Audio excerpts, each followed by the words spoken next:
एक समय की बात है कि एक राजा एक जंगल में शिकार करने के लिए आया हुआ था।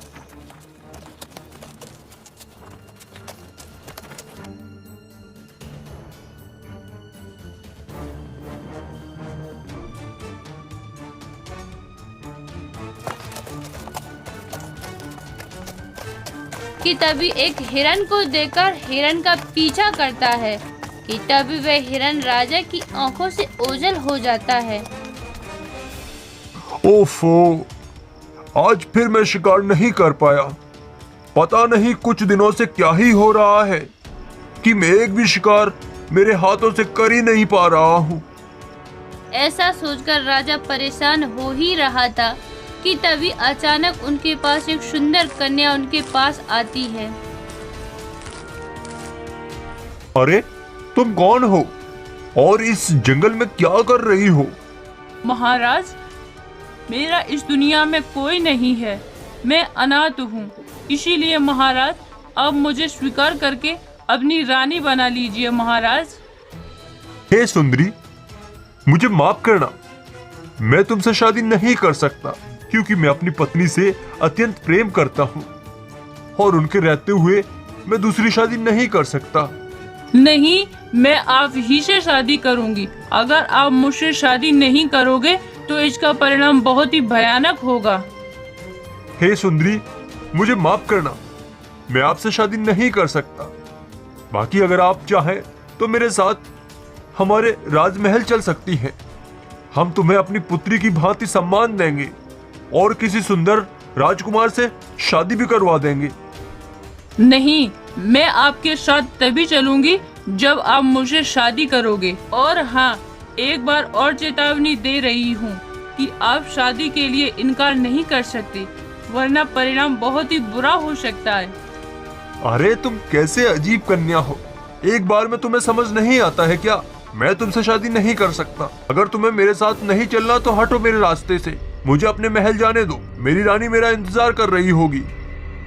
राजा के इन शब्दों को सुनकर वह कन्या आग बबूला हो जाती है और तुरंत ही अपने असली रूप में आ जाती है। तुम मुझे नहीं जानते हो, मैं एक जादूगरनी हूँ। तुमने मेरा अपमान करके बहुत बड़ा अपराध किया है, इसीलिए मैं तुम्हें श्राप देती हूँ कि तुम जिस रानी पर इतना घमंड करते हो, जिसकी वजह से मेरा अपमान किया है, उसी रानी के कोख से होने वाले बच्चे बड़े होने पर भी शादी नहीं कर पाओगे।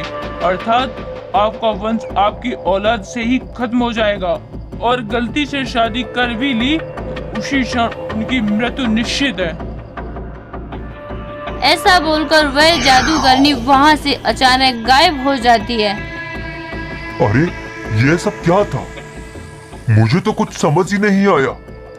और वो जादूगरनी अचानक मेरे सामने से गायब कैसे हो गई? ऐसा सोचकर वह राजा अपने महल वापस आ जाता है।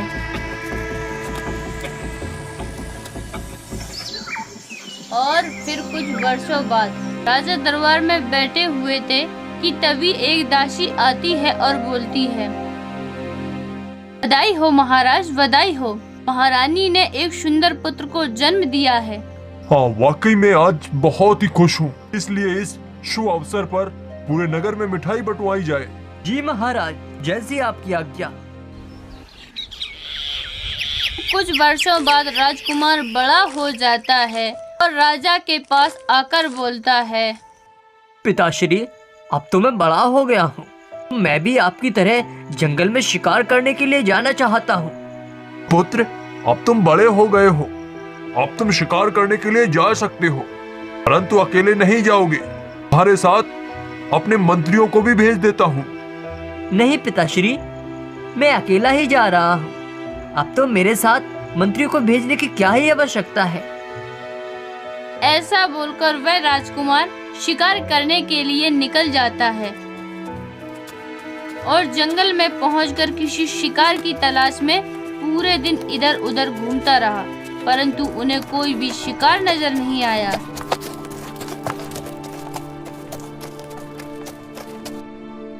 अरे, मुझे इस जंगल में सुबह से शाम हो गई, परंतु मुझे कहीं कोई शिकार नजर नहीं आया। अब तो मैं बहुत थक गया हूँ और मुझे बहुत तेजी से प्यास भी लग रही है।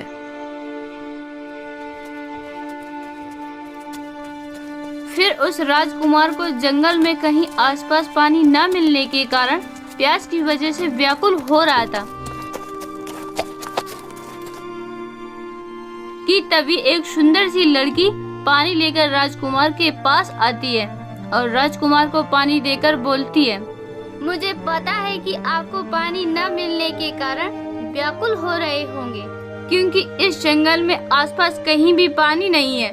मैं आपको देख रही थी कि आप पानी की तलाश में इधर उधर भटक रहे थे। वह राजकुमार पानी पीकर उस लड़की से बोलता है,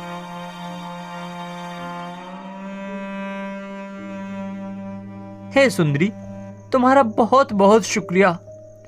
आज सिर्फ और सिर्फ तुम्हारी वजह से ही मेरी जान बच पाई है। यह तो मेरा फर्ज था।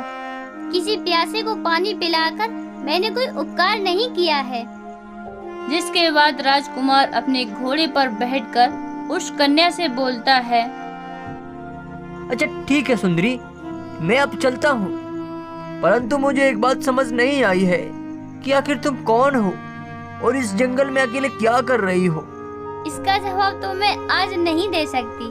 मेरे बारे में जानना चाहते हो तो इसी समय यहीं आना।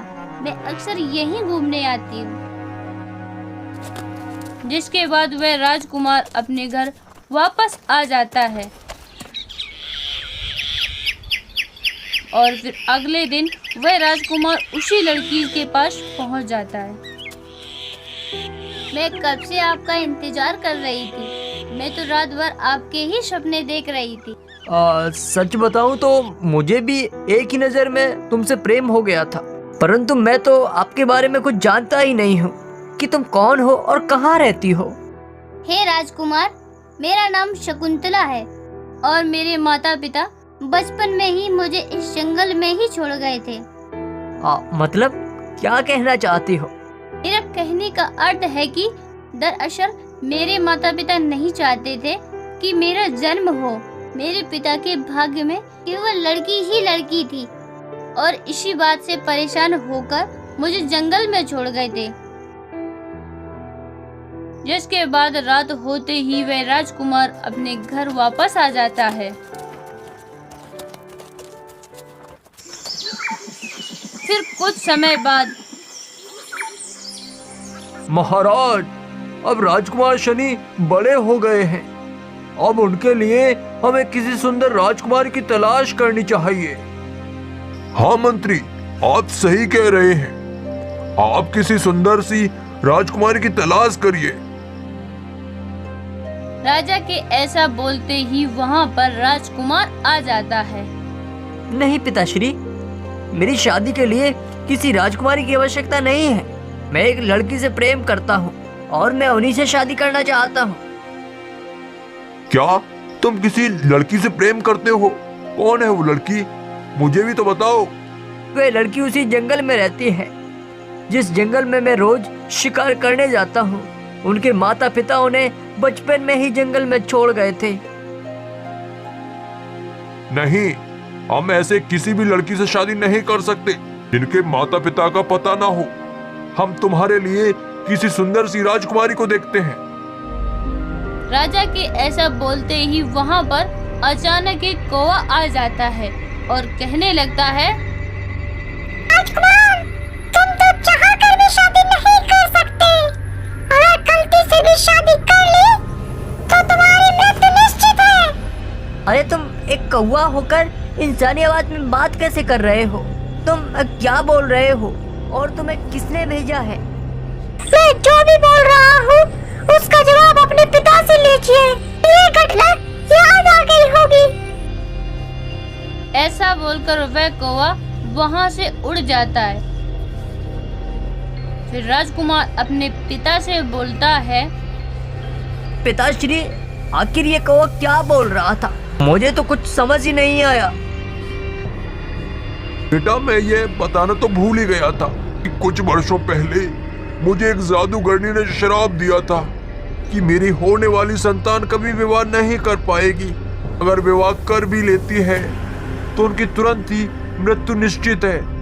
पर बेटा शनि, मैंने इस बात को झूठ समझकर कभी ध्यान नहीं दिया था, परंतु अब मुझे सच में डर महसूस हो रहा है। राजा के ऐसा बोलते ही वहाँ पर धर्मगुरु आ जाते हैं और बोलते हैं, क्या बात है महाराज, आप लोग कैसे चिंतित दिखाई दे रहे हैं? हे मुनिवर, क्या ही बताएं, कुछ वर्षों पहले मैं शिकार करने के लिए जंगल गया था।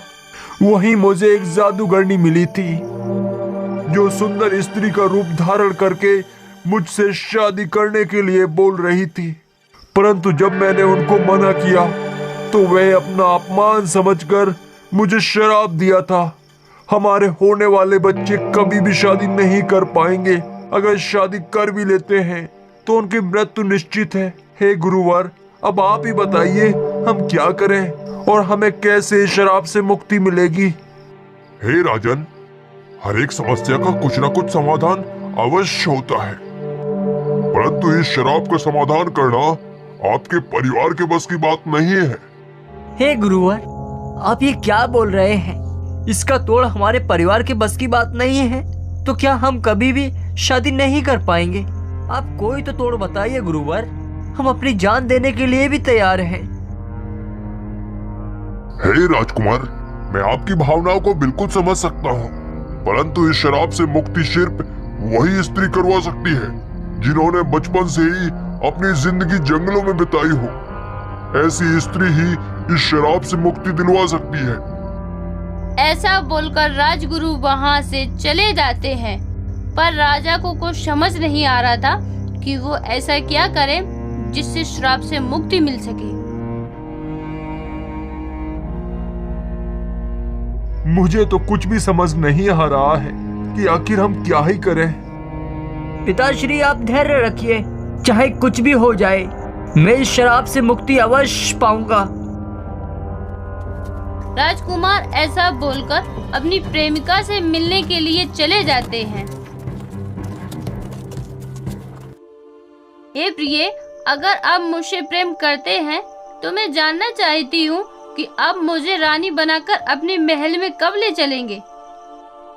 शकुंतला, हमारी शादी नहीं हो सकती, क्योंकि फिर राजकुमार शकुंतला को उस जादूगरनी के श्राप के बारे में बता देता है, जिसे सुनकर शकुंतला बोलती है, अगर ऐसी बात है तो मैं अवश्य अपने प्रेम को साबित करने के लिए अपनी जान से भी खेल सकती हूँ।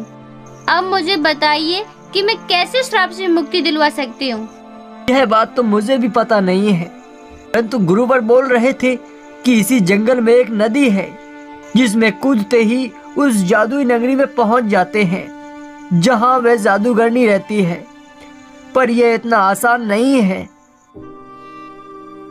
हाँ, मैं जानती हूँ, भले ही मुझे अपनी जान क्यों न देनी पड़े। जब मुझे अपने प्रेम को साबित करने का मौका मिला है तो मैं इसे यूं ही गवा नहीं सकती।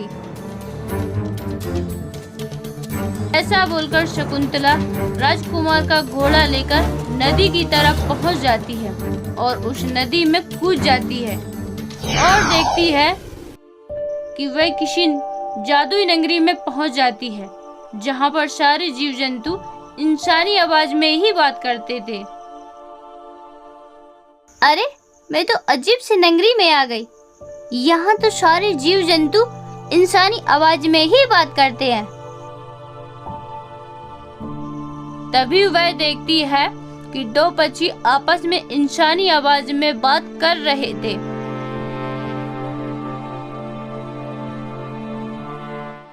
अरे दीदी, क्या तुम्हें पता है कि हमारी जादुई नगरी की महारानी की आराधना पूर्ण होने वाली है और जैसे ही पूर्ण हो जाएगी तो वह जादूगरनी पृथ्वी लोक पर जाकर बहुत ही भयानक रूप धारण कर लेगी।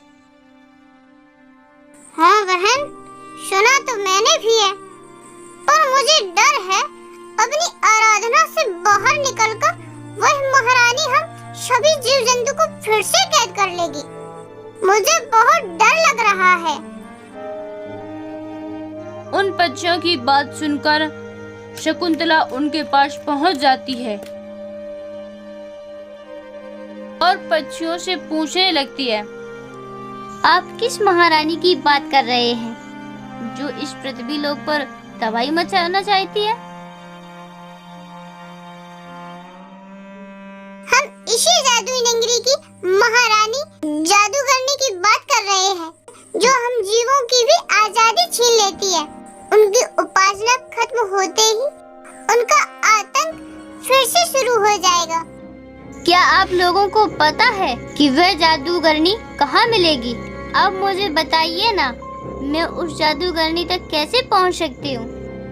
हमें नहीं पता है कि वह जादूगरनी कहाँ है, क्योंकि वह समय के साथ अपनी जगह बदलती रहती है ताकि उनके पास कोई नहीं पहुँच सके। पर उनके पास पहुँचने का एक उपाय है। इसी जादुई नगरी में एक रंगीन फलों का पेड़ है।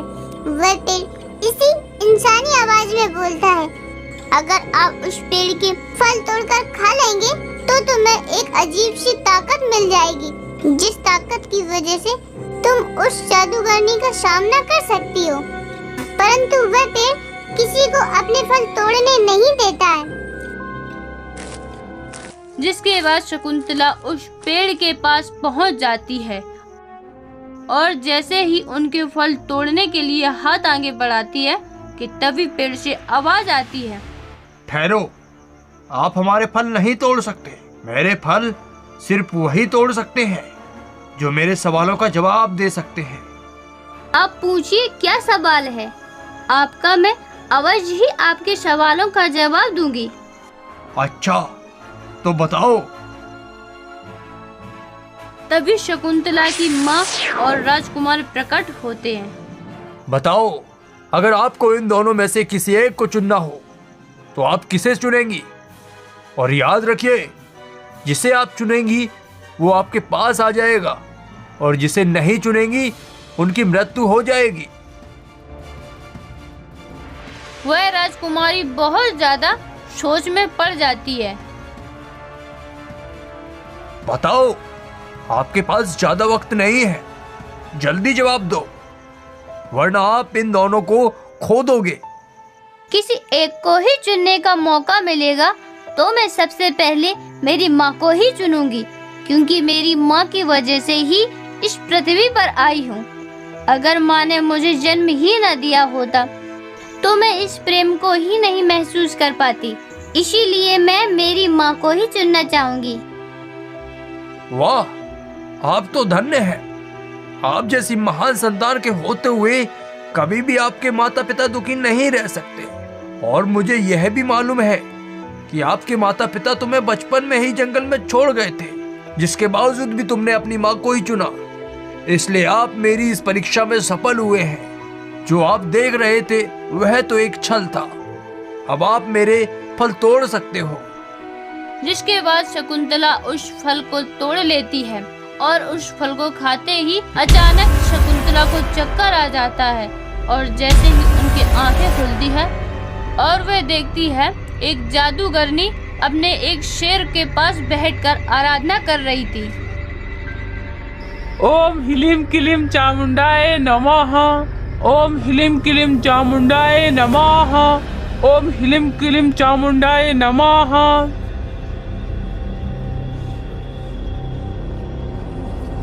ए जादूगरनी, ठहरिए। जैसे ही जादूगरनी खड़ी होकर शकुंतला पर वार करना चाहती है, उससे पहले ही शकुंतला की आंखों से एक भयानक तेज निकलती है, जिसमें जलकर वह जादूगरनी राख हो जाती है। और उस जादूगरनी के जलते ही शकुंतला भरतपुर दरबार में पहुंच जाती है और अपनी पूरी घटना राजा और राजकुमार को बताती है। धन्य बेटी, आज आपने सच्चे प्रेम का ही नहीं अपितु तुमने अपनी वीरता का परिचय देकर पूरे पृथ्वीवासियों की जान बचाकर बहुत बड़ा एहसान किया है। मैं आपके इस एहसान का ऋणी जन्म भर रहूंगा। राजा ऐसा बोलने के बाद अपने राजकुमार के साथ उनका विवाह करवा देते हैं और श्राप से मुक्ति मिलने पर पूरे साम्राज्य में खुशी की लहर दौड़ जाती है।